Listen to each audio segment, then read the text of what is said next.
To what's been happening on the local market now, and earlier I spoke to Marcus Padley from Patersons Securities. Well, Marcus Padley, solid gains despite a dip on Wall Street.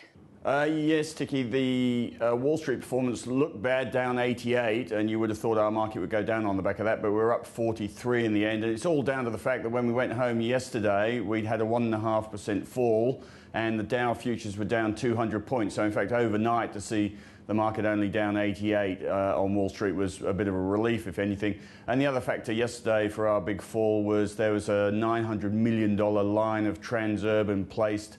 A fair bit of that would have gone to institutions, and they were probably doing some selling yesterday, so that pressure may have come off today. Banks done well, but also resource stocks, is that right? Yes, banks and resources performing okay today. There's this whole story at the moment. If the US debt ceiling is not going to be raised, or if they're going to mess that up, suddenly the Aussie dollar looks like a sort of safe haven currency, and even though it's already sitting at 109, reasonably strong in other words, some of the international institutions might be looking at investing in any Australian asset in order to get Aussie dollar exposure. And if they're going to do that in equities, then all the money goes into the big stocks, which is banks and BHP, Rio, and those stocks against the market, which is now down 8% from the recent top. The banks are down 10%, BHP's down 12%. So if you think the market's going to bounce and the US is going to sort itself out, they appear to be offering reasonable prices compared to what they were at the top of the market anyway.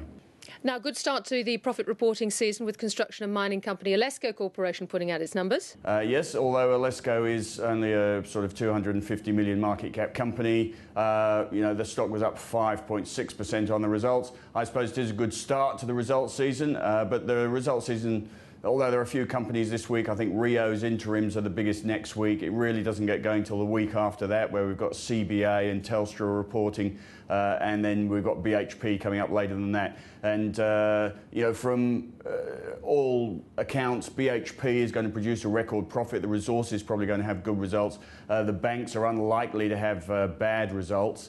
So the prospects are reasonably good. The real scare is going to come in industrials, where we've seen something like 130 profit warnings in the last 12 months, and the trend isn't good there, and the outlook statement's likely to be cautious as well.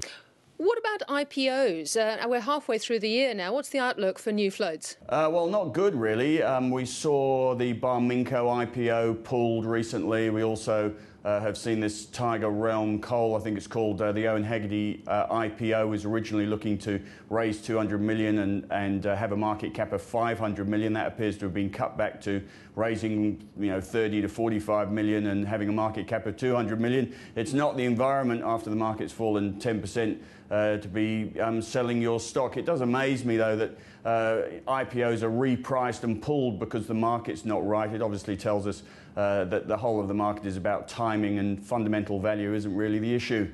Seems a bit weird to me, but there you go.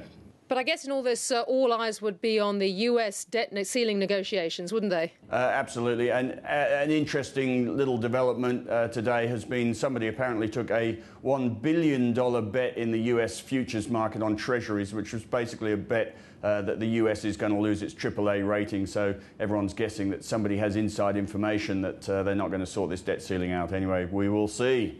Yes, that's quite a bet. Marcus Padley, thanks for joining us tonight. My pleasure, Ticky. To the other major movers on the local share market now, and Westpac was up despite a processing glitch which halted account deposits between it and the other three major banks. Campbell Brothers, a geochemical lab operator, jumped 4% on news its first half profit would be up 38%. Mining services firm Ausdrill rose after winning a contract to work on Fortescue Metals' Solomon iron ore project, and Lendlease was also up, the US Army approving plans for the modification and development of a residential project. Turning to currency markets, and the dollar is up strongly against most of the major currencies and more than a cent higher against the greenback than this time last night. Onto the commodity markets now, and in New York, oil has dropped back a little, having climbed to nearly $100 a barrel, and gold is steady at over $1,600 an ounce.